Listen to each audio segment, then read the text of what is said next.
este conversatorio lo voy a enfocar con el tema el punitivismo en el Código Orgánico Integral Penal. Diremos entonces de que nuestro sistema penal en el año 2014 sufre un cambio. Entra en vigencia el Código Orgánico Integral Penal, que es un cuerpo normativo en donde éste acoge al derecho penal sustantivo establecido en el libro primero, el derecho penal adjetivo existente en el libro segundo y el derecho penal ejecutivo, esto es la ejecución de penas y el sistema de rehabilitación constante en el libro tercero. Se entiende que esta nueva normativa aglutina entonces a los extintos Código Penal, Código de Procedimiento Penal y Ejecución de Pena y Rehabilitación Social.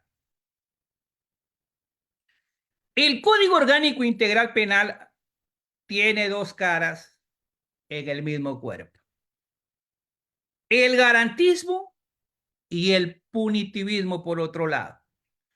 Las dos caras miran a lados distintos, pues el garantismo busca la aplicación mínima y excepcional del sistema penal y tiene múltiples frenos y límites al poder punitivo, que básicamente son los derechos y las garantías. En cambio, la otra cara, el punitivismo, que trata de abrir la mayor cantidad de puertas y ventanas para que entre el poder penal violento del Estado. Los frenos y los límites en el punitivismo son un estorbo. Se apuesta entonces, en lugar de los derechos y garantías, a fortalecer la policía, a aumentar las penas y la aplicación rápida y mecánica de prisiones y condenas. El garantismo constitucional se basa en la protección de los derechos fundamentales consagrados en la Constitución y en la limitación del poder estatal. Esta institución jurídica busca asegurar el acceso a la justicia, la tutela expedita e imparcialidad en aplicación de la ley y sobre todo,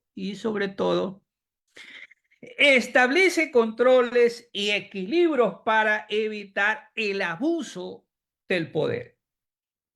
En cambio, amigos, en el sistema punitivista no importa si se encierra al inocente, que es el costo normal a sufrir con tal de que todo culpable esté encerrado. Para intentar comprender entonces la vocación del COIP, debemos remitirnos a la historia del derecho. Su principal función ha sido castigar las acciones consideradas delitos por determinados momentos históricos, mendicidad, desde la mendicidad hasta el asesinato.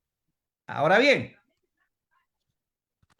la idea del castigo es que sea lo suficientemente fuerte e ejemplificador para evitar la comisión de mal delito. Es decir, la ley penal busca atemorizar al ciudadano de delinquir. Anteriormente, la sanción penal estaba directamente vinculada al suplicio, al maltrato físico, en otras palabras, al dolor. Pero con las corrientes iluministas, humanistas, se procuró generar un derecho penal más benevolente y humano. Y se procedió a castigar con la privación de derechos. En un inicio se enfocó en la privación de la libertad para después concentrarse en sanciones pecuniarias y en el retiro de beneficios de ley. Desde que el Código Orgánico Integral Penal entró en vigencia en el 2014, Cada reforma de la cual ha sido objeto puede ser vista como una forma a través de la cual las autoridades legislativas han tratado de apaciguar los ánimos de una sociedad que, alarmada por un nuevo fenómeno social, se ha convencido erróneamente de que la tipificación de nuevos delitos y la modificación de las penas es la respuesta adecuada a disfunciones sociales y a todas luces que merecen otro tratamiento, a la inseguridad y a la delincuencia. Hay que combatirla todos los días. Y en eso estamos de acuerdo. Pero hay que combatirla con la Constitución y la ley en la mano, siendo implacables con su aplicación, con policías preparados para ser ejemplo de ciudadanía, fiscales que no se presten a la manipulación política, jueces independientes, preparados, ciudadanos cumplidores de su palabra, sus deberes y compromisos, proactivos de la no violencia, con autoridades que dejen la campaña electoral permanente, gasten menos en imagen y hablen más con su vida, que obren y den testimonio funcionarios y empleados con mística de servicio, no prepotentes y abusivos, con participación ciudadana organizada y inversión en laboratorios de criminalísticas, creación de una verdadera policía judicial técnica e independiente, preparación de servidores judiciales, campañas de educación cívica y de valores, depuración del sistema policial, del poder acusatorio, del sistema judicial y del sistema de resocialización. Por supuesto que hay que cambiar la legislación penal, pero en forma integral, con un cuerpo normativo unitario, sistemático, coherente y completo, que según los mandatos rectores de la Constitución vigente, recogiendo la experiencia acumulada de nuestro país y sobre todo un plan de políticas y estrategias serias. Es necesario, amigos, distinguir, y esto es importante, es necesario distinguir, digo, la delincuencia común callejera de la delincuencia organizada o institucionalizada, o como se dice, del crimen organizado a nivel nacional e internacional. ¿Para qué? Para estructurar una política de defensa o seguridad ciudadana que sea por una parte eficaz y por otra que no quebrante el régimen democrático en nombre del combate a la criminalidad. Pues bien sabemos por las experiencias históricas cómo en dichos ambientes policíacos y militaristas, antes de disminuir los niveles de inseguridad, se incrementa la represión social y se termina criminalizando la protesta social y la pobreza. Y con ello lesionando seriamente el ordenamiento jurídico democrático, creándose situaciones de regresividad hacia épocas ya superadas, donde los derechos humanos pues han quedado como meras declaraciones de papel. La Corte Interamericana de Derechos Humanos ha dicho que la invocación de la peligrosidad para imponer mayor pena sustituye el derecho penal del acto propio del sistema penal, pues de una sociedad democrática, por el derecho penal del autor, que abre con ello la puerta de autoritarismo en una materia en la que se hallan en juego los bienes jurídicos de mayor jerarquía. Analicemos ahora entonces ya adentrándonos un poco al tema específico, el punitivismo en el Código Orgánico Integral Penal. La historia, amigos, la historia del sistema penal en el mundo y en el Ecuador nos enseñan que cuando no hay límites al poder punitivo, se producen graves y sistemáticas violaciones a los derechos de las personas, como los genocidios, torturas, las detenciones arbitrarias, el hacinamiento carcelario, los malos tratos y el abuso de la privación de la libertad sin condena. Con profundo dolor debo decirlo de que en Ecuador prevalece el funcionalismo.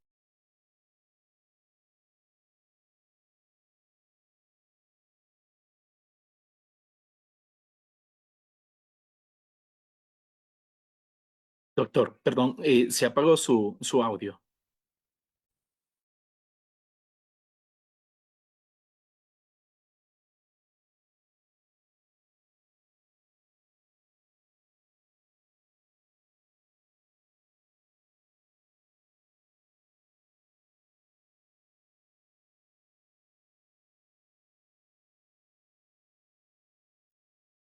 No sé Listo, si ya está activado. ahí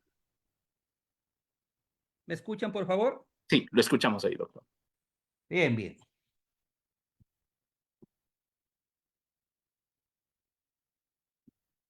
Decíamos entonces que, sin embargo, esto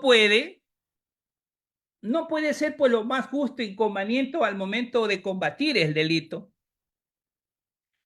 El miedo, los prejuicios, la irracional indiferencia de las personas contra quienes opera el poder punitivo, que mayormente o mayoritariamente son las personas más excluidas de la sociedad, y que muchas veces el único servicio público que conocen es la cárcel, prevalecen frente a los derechos y garantías constitucionales. Lamentablemente el COIP también tiene una parte punitivista y que va no solo en contra de la Constitución, sino también en contra del capítulo de garantías y principios generales del propio Código. El aumento de penas es notable. Si vemos que el máximo de las penas, hasta bien entrado el siglo XX, la pena máxima eran 16 años, cerca de la recomendación garantista del profesor Ferrayoli. El profesor Ferrayoli sugería de qué, esto pues basado en estudios criminológicos, que la pena máxima de encierro debería ser de 10 años, no más. El profesor Ferrayoli decía de que después de 10 años nadie puede volver a ser normal y nunca podrá rehabilitarse. Pero el legislador es un cuantificador del tiempo de encierro, el cual es medido por la gravedad del delito y la culpabilidad. La objetividad o gravedad se relaciona con diferenciándolos a los delitos entre los que tengan o no violencia. De esta forma, se evitaría el excesivo grado de discrecionalidad en la construcción de las penas, pues lo óptimo sería que la pena proyecte una relación entre la culpa y el castigo, mediante pues un equilibrio entre el dolor del delito y el dolor del castigo. La tendencia punitivista, amigos, se refleja también en las circunstancias agravantes. Esto quiere decir que ante un hecho criminal, pues que merece una pena determinada, hay que aumentar la pena porque se producen situaciones que a criterio del legislador debe empeorar la pena. En el Código Orgánico Integral Penal, vemos que las atenuantes son solo 6. Y en el Código Penal derogado que dejamos atrás hace más de 10 años, ahí eran 12, téngase presente, 12 atenuantes. Teníamos. Hoy solo tenemos 6. Y las agravantes son 19. Si analizamos el artículo 47 del COIP. Ahora, y si a estas se les agrega las relativas a integridad sexual, que son 9, artículo 48, tenemos hasta ahí que van 28 agravantes. 28. Sin contar las agravantes por los delitos de tránsito, femicidio. Y la cuenta sigue subiendo. Pero si sumamos solamente el artículo 47, 48, las agravantes, solamente ahí tenemos un total de 28 agravantes. Ahora bien, en el Código Penal derogado eran solo 5. Menos atenuantes que se reducen a la mitad y más agravantes que se incrementan 5, 6 veces. De cualquier forma, el artículo 44 del Código Orgánico Integral Penal establece una fórmula de cálculo que es abiertamente desigual. Es desigual. Porque para las atenuantes, que son solo 6, se exige la acreditación de 2 para reducir 1/3 de la pena, contado desde su piso. Desde su piso. Mientras que para las agravantes, que son más de 28, solo basta la acreditación de una para aumentar 1/3 de la pena contada desde su techo. Desde su techo. Así, si una persona puede acreditar atenuantes, no solo que debe probar 2, sino que únicamente se haría beneficiaria de una reducción menor frente a las agravantes, donde estaría más propenso a ser tachado, es más, recibir una pena mayor. De comprobarse, dos atenuantes en un delito sancionado con una escala. Pongo un ejemplo, esto como ejemplo. A ver, de comprobarse dos atenuantes, digo, en un delito sancionado con una escala de 1 a 3 años de castigo, la reducción de la pena sería 4 meses. No obstante, de acreditarse tan solo una agravante, podría recibir una pena de 4 años. Es decir, un aumento de 12 meses más en comparación con las atenuantes.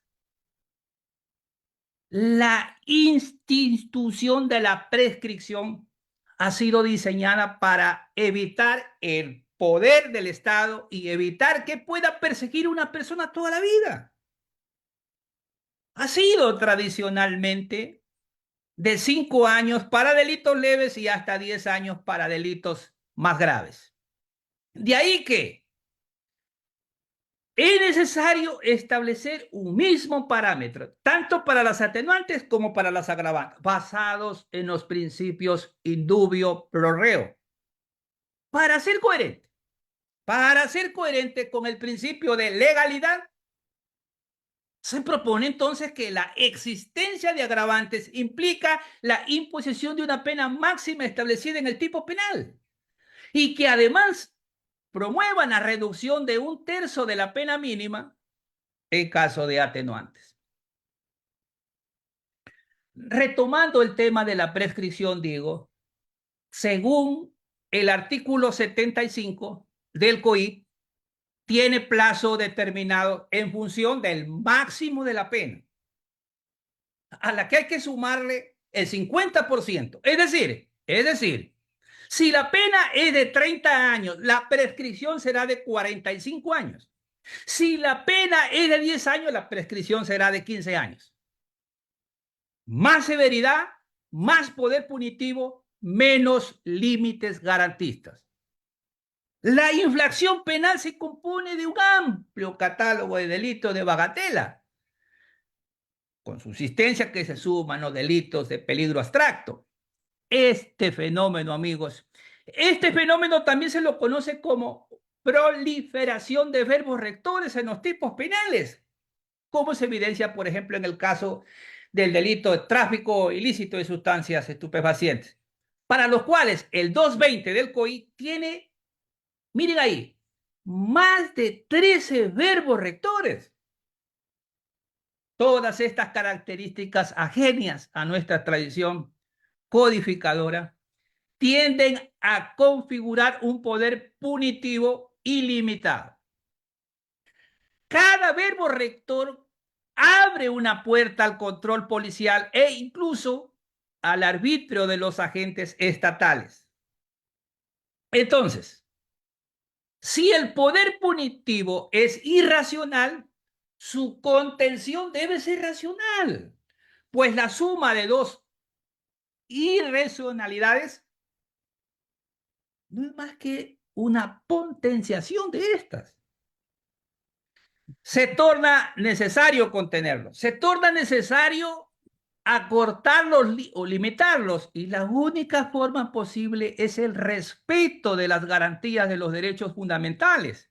El garantismo tiende a limitar de manera programática el poder punitivo, preocupándose de encontrar otras fórmulas de solución al conflicto y dejando para última instancia la intervención penal. Esta creación de la realidad por parte de los medios de comunicación, que es importante decirlo, ahora en las redes sociales inciden directamente sobre la criminalidad. El tema mediático se construye en estas plataformas digitales que pasan a convertirse en panópticos digitales. Entonces, la justificación de la pena se halla en esta vorágine de espectáculo al que comparecen, por ejemplo, me gusta, like, los me encantan, los compartir, entre otras formas de exponer, pues estigmatizarnos dentro de estas categorías. En ese escenario, la pena aparece pues como un espectáculo para saciar una sed sacramental. No puedo dejar de decir en este conversatorio y referirme brevemente al régimen de la prisión preventiva. Dentro del sistema de justicia penal en Ecuador, la medida cautelar de prisión preventiva debe apegarse a los estándares internacionales y fundamentalmente al principio del debido proceso, que señalan que únicamente se impondrá esta medida cuando las otras medidas cautelares no puedan garantizar la presencia del procesado, audiencia de juicio y al desarrollo de la investigación fiscal. Lamentablemente, el uso de la prisión preventiva se ha generalizado, convirtiéndose en una pena anticipada. Encarcelar es el mecanismo más dañino y costoso. $15 diarios aproximadamente por persona es lo que cuesta para garantizar la justicia. El mayor costo es en moneda de derechos humanos, pues las personas privadas de libertad retornan a sus hogares con menos salud, menor autoestima, menos posibilidad de llevar una vida normal y con un enorme estigma social. El uso racional de la prisión preventiva, al contrario de lo que se cree, contribuye a mejorar la seguridad pública y a humanizar los sistemas de justicia, pues permite enfrentar un proceso penal en libertad sin necesidad de romper los lazos familiares sin descuidar el empleo o trabajo y sin desvincularse de su entorno comunitario, lo que genera pues mayores probabilidades para evitar la reincidencia. Quiero ya, para acotar y terminar esta intervención, asimismo, no puedo dejar de compartir con ustedes retos y desafíos del abogado litigante. Es aquí en donde quiero dejar esta reflexión sobre los retos y desafíos de la o el abogado litigante en el sistema oral acusatorio. Hay una cultura de ilegalidad y en esto tenemos que ser honestos, porque en la sociedad es estructural. Esto es, el no respeto a la ley, y eso no es culpa de un odontólogo, no es culpa de un ingeniero, de un periodista, de una ama de casa, ni siquiera de un delincuente. Es culpa de los abogados. ¿Por qué?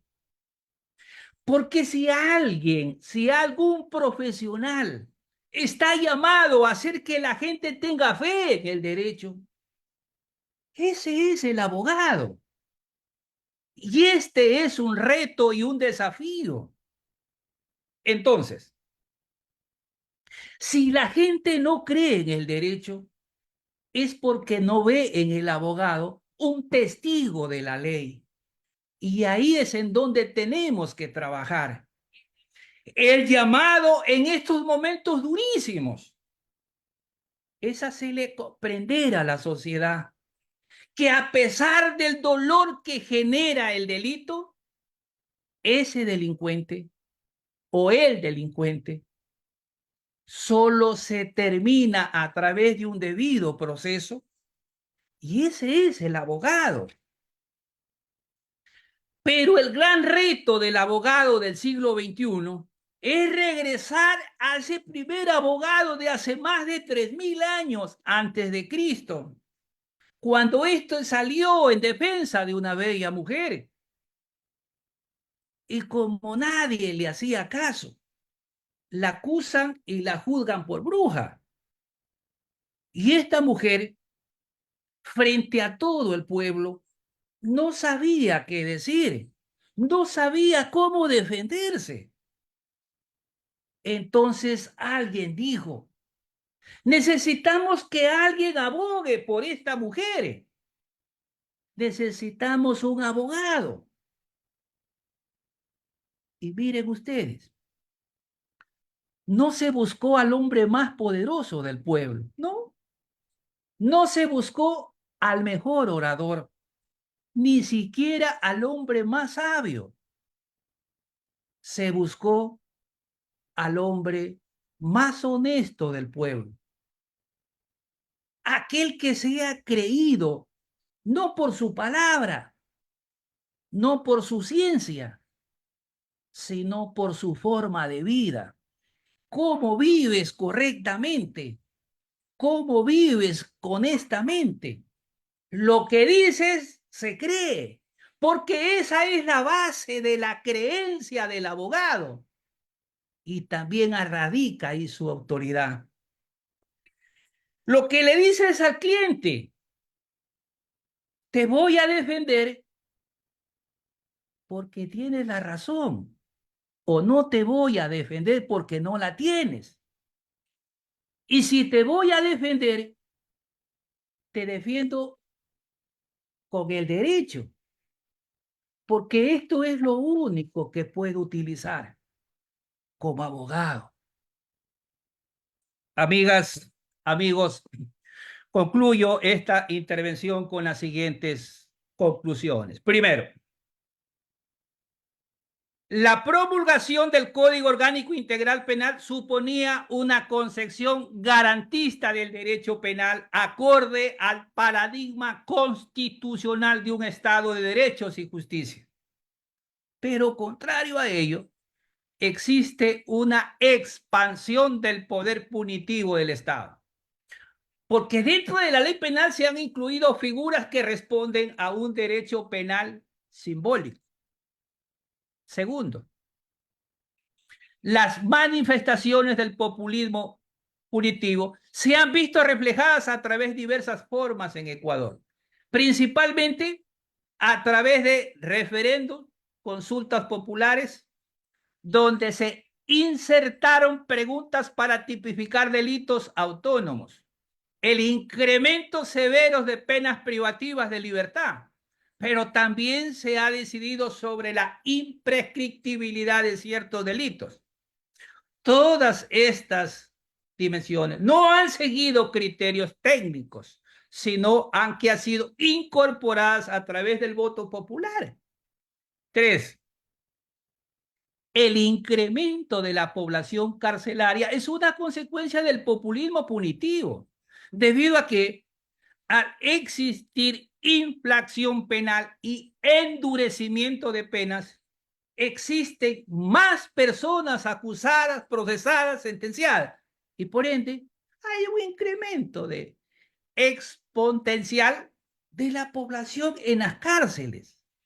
Incremento para el que no están preparados los centros de rehabilitación en cuanto a sus espacios físicos, produciéndose hacinación carcelaria, siendo este hacinamiento una de las razones de la crisis carcelaria en la que vive Ecuador.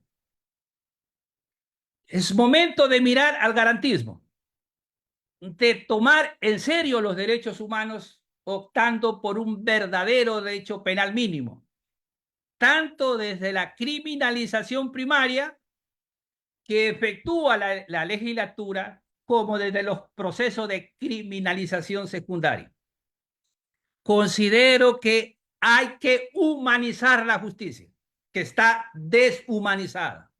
Los jueces y fiscales deben ver a las personas como personas y no se las debe transformar en números, en simples estadísticas que califiquen, entre comillas, eficiencia de su trabajo. No existe fórmula más perversa que cuantificar el trabajo de un juez o cuantificando las prisiones preventivas que dictó en un mes. No es buen fiscal aquel que más prisiones preventivas pide, como tampoco no es buen juez aquel que más presos tiene. El derecho penal es violencia, amigos. Seamos honestos, por favor, en esto. Y aquí es donde he tenido severos cuestionamientos cuando he sostenido esto en diferentes foros y lo sigo sosteniendo en este evento académico y lo defenderé siempre. El derecho penal es violencia, porque violentos son los actos que persigue y violenta es la forma en la que responde. El Código Orgánico Integral Penal es la espada para herir al delincuente, pero la Constitución es el escudo de la libertad. De ahí que el proceso penal se lo ha hecho para que solamente el culpable vaya a la cárcel.